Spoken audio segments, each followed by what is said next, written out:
இந்த 2008 to 11 கூட சொல்லலாம். அந்த ஃபேஸ்ல வந்து தலத்தளபதிக்கு வந்து கண்டினியூஸ் ஃபிளாப். அப்போ மொத்த தமிழ் சினிமாவை தூக்கி பிடிச்சது வந்து நம்ம சூர்யா தான். அதே மாதிரி இப்போ கிட்டத்தட்ட நம்ம தலத்தளபதி வந்து ரிட்டையர் ஆயிட்டாங்க. சூர்யாவும் 13 வருஷமா இட்டு கொடுக்கல அவங்க இருக்கும்போது. பட் அவங்க எல்லாம் ரிட்டையர் ஆனதுக்கப்புறம் இனிமேல் தமிழ் சினிமா நான் தான்டான்னு சொல்ற மாதிரி ஒரு பயங்கரமான இட்டு தான் நம்ம ஆர்ஜேபி வந்து சூர்யாவுக்கு செதுக்கி இருக்காருன்னு சொல்லலாம்.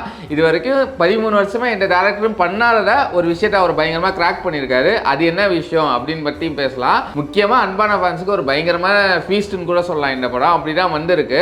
அதை தாண்டி இந்த படத்தோட பாசிட்டிவ் என்ன நெகட்டிவ் என்னன்னு பேச போகிறோம்.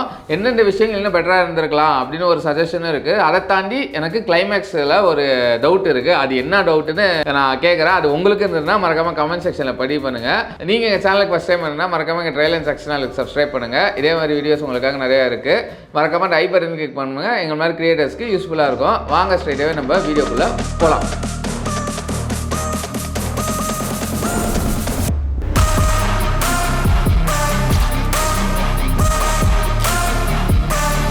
இந்த படத்தோட ஸ்டோரி என்னன்னா, ஒரு கேரளாலேருந்து அப்பா பொண்ணு வராங்க. அவங்க கிட்டேருந்து வந்து நகை திருத்து போடுறது, ஓகேவா? அவங்க நகை திருத்து போய் போலீஸும் கண்டுபிடிச்சிடுறாங்க. அந்த போலீஸ் கண்டுபிடிச்சி அதுக்கு வந்து அந்த ரெக்கவர் பண்ணுறதுக்கு கோர்ட்டுக்கிட்ட போகணும்னு சொல்கிறாங்க. அப்போ அவங்க 2 பேரும் கோர்ட்டுக்கு போகிறாங்க. அந்த கோர்ட் எவ்வளோ கரப்டாக இருக்குது அப்படின்னு காட்டுறதா இந்த படம். அதை ஸ்டாப் பண்ணுறதுக்கு நம்ம காட்லின்னு சொல்கிற கருப்புன்னு கூட சொல்லலாம், அவர் வந்து இறங்குறாரு. அதுக்கப்புறம் படத்தில் என்ன நடக்குறாரா இந்த படத்தோட ஸ்டோரி. ஆக்சுவலாக இந்த படத்தில் எனக்கு ரொம்ப பாசிட்டிவ்னு எனக்கு ஃபீல் பண்ணது என்னன்னா, இந்த படத்தோட ஸ்டோரி தான். ஒரு மாஸ் ஹீரோ இருக்கிறான்னு சொல்லிட்டு நான் ஃபேன் சர்வீஸ் தான் எடுக்க போகிறேன். பட் அதை நான் ஒழுங்காக எழுதி எடுக்க போகிறேன். கன்வேயாக நல்ல ஒர்க் போட்டர் தான் நான் ஆர்ஜேபியோட எஃபர்ட்டை பார்க்குறேன். ஏன்னா ஸ்டோரியை சூப்பராக செட் பண்ணிட்டாரு. ஆக்சுவலாக மேன் வர்சஸ் காட் வந்து நம்மளுக்கு ஒன்றும் புதுசெல்லாம் கிடையாது. நம்ம ஆல்ரெடி பழைய காலத்துலையும் பார்த்துட்டோம்.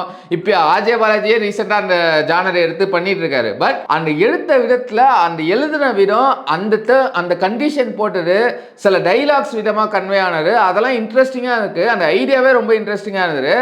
ஏன்னா நான் ஒரு ரிவ்யூவரை ஃபாலோ பண்ணுவார், எல்லாத்தையும் ஓட்டுவார். இந்த படம் ஓட்டி தான் செஞ்சிருக்காரு, ஓகேவா? ட்விட்டரில் தான் இருக்காரு, ப்ளூ சட்டை கிடையாது. பட் அவருமே வந்து இந்த ப்ரமிஸ் ரொம்ப சூப்பராக இருக்குது, யாரும் பண்ணாருன்னு சொன்னாங்க. அப்புறம் எனக்குமே அந்த ஃபீல் இருந்தது. மேபி அதை காப்பி கூட சொல்லலாம். எனக்குமே 2-3 படம் இருக்குதான், அது என்னென்ன படம்னு அப்புறமா சொல்கிறேன். பட் ஸ்டில் அதை ரொம்ப கன்வின்சிங்காக எடுத்திருக்காரு. அந்த செட்டப், இனிஷியல் செட்டப் ஒன்று இருக்கும் தெரியுமா? அந்த பே த்ரூ மாஸ் எலமெண்ட்டுக்கு ஒரு இனிஷியல் செட்டப் வேணும். அதுதான் நம்ம தமிழ் சினிமாவில் ரொம்ப காலமாக இந்த மாஸ் எலமெண்ட் ஃபிலிம்ஸில் நம்ம தவறி விட்டுட்டு இருக்கோம் ரீசெண்ட் டேஸில். அதை ஆர்ஜேபி பாலாஜி தெளிவாக பண்ணிட்டாரு. அதனால தான் நம்ம அப்போ லாஸ்ட்டாக ஒரு அடிக்கும் போது நம்மளுக்கு வந்து அந்த மாஸ் எலமெண்ட் வந்து அது வருது. அதுக்கான ரீசன் அந்த இனிஷியல் வச்ச செட்டப் தான். அந்த எமோஷனல் கனெக்ட் ஒன்று சூப்பராக செட் பண்ணிட்டாரு. அந்த அப்பாவுக்கும் பொண்ணுக்கான அந்த ரிலேஷன்ஷிப் பயங்கரமாக இருக்குது. அந்த எமோஷனலாகவும் எனக்கு பயங்கரமாக ஒர்க் அவுட் ஆயிருந்தது. அது நிறைய பேருக்கும் ஒர்க் அவுட் ஆயிருந்தது நானும் கேள்விப்பட்டேன். அதுக்கு முக்கியமான காரணம் வந்து அது நல்லா எழுதியிருக்கிற ஒரு ரீசன். இன்னொன்று, இந்திரன்ஸ் மற்றும் அனகா 2 பேருமே மலையாள ஆக்டர்ஸ். 2 பேருமே சூப்பராக பண்ணியிருக்காங்க. அவங்களோட வழியை ஈஸியாக நம்மளுக்குள்ள கன்வே ஆனதுக்கப்புறம் தான் அவங்க ஜெயிச்சாகணும்டா, இவனை அழிக்கணும்டா, அது கடவுள் வந்தால் கரெக்டாக இருக்கும்டா அப்படின்னு சொல்கிற அளவுக்கு ஒரு பாயிண்ட் வரும்போது கரெக்டாக அந்த சீக்வன்ஸ் வரும். கிட்டத்தட்ட ரொம்ப நேரத்துக்கு அப்புறம் சூர்யா வராரு. அந்த பாயிண்ட்டை டென்ஷனை கிரியேட் பண்ணுறது, வாயா என்ன இவங்க கஷ்டப்படுறாங்கன்னு ஒரு ஃபீல் இருக்குல்ல, அதை எழுதின விட எனக்கு ராஜே பாலாஜி எனக்கு ரொம்ப பிடிச்சிருந்தது. அந்த செட்டப் பயங்கரமாக பண்ணிட்டாரு. சரி, ஓகே அப்படின்னு இருக்கும்போது செகண்ட் ஹாஃப் வந்து அப்படியே படம் வந்து வேற ஜானர் போயிடுது. அது என்னன்னு நம்ம அப்புறமா பார்ப்போம். நெகட்டிவ் சைடுன்னு சொல்ல முடியாது. பட் ஸ்டில் அது ஒரு மிக்சட் ஜோனில் தான் எனக்குமே ஃபீல் ஆச்சு. அதை தாண்டி நான் இந்த படத்தில் பாசிட்டிவ்னு பார்க்குறது சூர்யாவோட ஸ்க்ரீன் ப்ரெசன்ஸ், ஓகேவா? யாருமே சூர்யாவை அவரோட ஸ்க்ரீன் ப்ரெசன்ஸை கரெக்டாக காட்டினது இல்லைன்னு எனக்கு ஒரு ஃபீல் இருந்தது. எக்ஸாம்பிள், இந்த ரோலெக்ஸின் விக்ரம் இல்லை, அதில் கூட லோகேஷ் சூப்பராக பண்ணியிருப்பார். நம்ம ஹரி பண்ணுவார் அந்த கிளிக்கு, கேவிஎன் பண்ணுவாங்க. அதை தாண்டி சூர்யாவுக்கு அந்த கரெக்டான மீட்டரில் யாருமே கொடுக்கல படம். அதை ஆர்ஜேபி வந்து கரெக்டாக பிடிச்சிடாருன்னா சொல்ல முடியும். ஒரு சீனும் செம்மையாக இருந்த ஸ்க்ரீன் ப்ரெசன்ஸு செம்ம மாசாக இருந்தது. அவர் சின்ன ஒரு நடனம் நடப்பார், ஆனால் அந்த நடையே அவ்வளோ சூப்பராக எடுத்திருக்காரு. அவளுக்கான ஒர்க்கு நல்லாவே இருக்குது.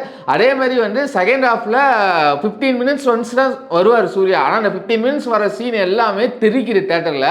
ஏன்னா அந்த மாதிரி எலிவேஷன் பயங்கரமாக செட் பண்ணார். அந்த ஃபஸ்ட் ஹாஃபில் நான் சொன்னேன்ல, அதை மீட்டரை பிடிக்கிற அந்த செகண்ட் ஹாஃப் அப்புறம் இருந்தது. அதே மாதிரி இன்னொரு மிகப்பெரிய பாசிட்டிவ் எனக்கு என்னன்னா, இந்த படத்தோட பர்ஃபார்மன்ஸாக இந்திரன் சனகா சூப்பராக பண்ணிட்டாங்க, சூர்யாவும் நல்லா பண்ணான்னு சொல்லலாம். அதை தாண்டி நட்டி, ஆர்ஜேபி அவங்களாம் கூட நல்லா ஒர்க் பண்ணியிருக்காங்க. ஆக்சுவலாக ஆப்ட் காஸ்டிங்னு கூட சொல்லலாம்.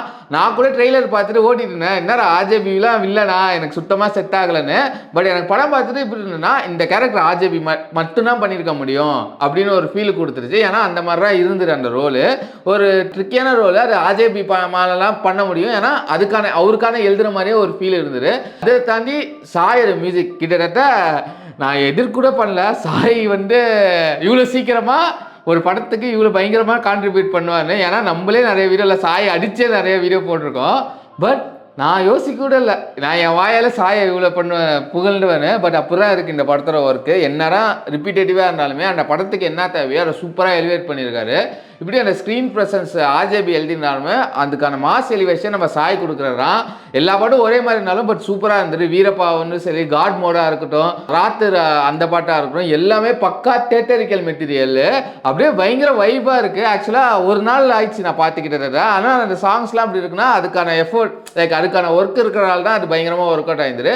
அதை தாண்டி இந்த படத்தில் வந்து அந்த கிளைமேக்ஸ், இன்ட்ரோல் பிளாக் ரெண்டுமே சூப்பராக இருந்தது. ரெண்டுமே பக்காவாக எடுத்துருந்தாங்க. அந்த கூஸ் பம்ப்ஸ் மூமெண்ட்ஸ் வர்றதே அந்த கிளைமேக்ஸில் வந்து அதெல்லாம் ஈவெண்ட்டாக அது நம்ம காண்டாரா ஞாபகப்படுத்தினாலுமே இது இந்த படத்துக்கு நம்ம கருப்போட இது வந்து சிக்னேச்சர் நிறையவே இருக்குது. ஆக்சுவலாக இந்த படத்தில் யாருக்கு மாஸ் சீன் இருக்கா, சூர்யாவுக்கு இருக்குடா. பட் எல்லாரோட கருப்புக்கு தான் பயங்கரமான மாஸ் சீக்வன்ஸ் இருக்குது. இந்த படத்தில் இவ்வளோ பாசிட்டிவ் இருக்கா, அப்போ என்ன நெகட்டிவே இல்லைன்னு கேட்டால் கண்டிப்பாக நெகட்டிவ் இருக்குடா.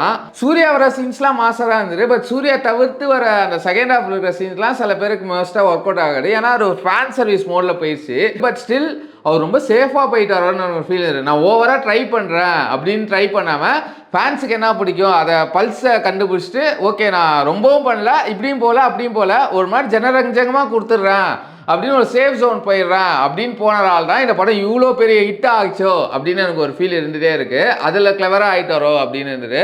அப்புறம் படம் பார்க்கலன்னா தயவு செஞ்சு இதோட வீடியோ நிறுத்திடுங்க. படம் பாட்டங்க மட்டும் இதை பாருங்கள். எனக்கு வந்து இந்த படம் பார்த்தோன்னே கிளைமேக்ஸில் ஒரு போர்ஷனில் வந்து இருக்கும், அதை பார்த்தோன்னே எனக்கு ஒரு டவுட்டாக இருந்தது, இது நிஜமாக சூர்யாவா, இதை பார்த்தா கார்த்தி மாதிரியே இருக்கே அப்படின்னு ஒரு ஃபீல் இருக்குது. நானும் ஒரு படம் வந்து 2 நாள் ஆகுது, யாருமே இதை வந்து பெருசாக பேசலை எனக்கு. பட் அந்த ஃபீல் இருந்துகிட்டே இருக்குது.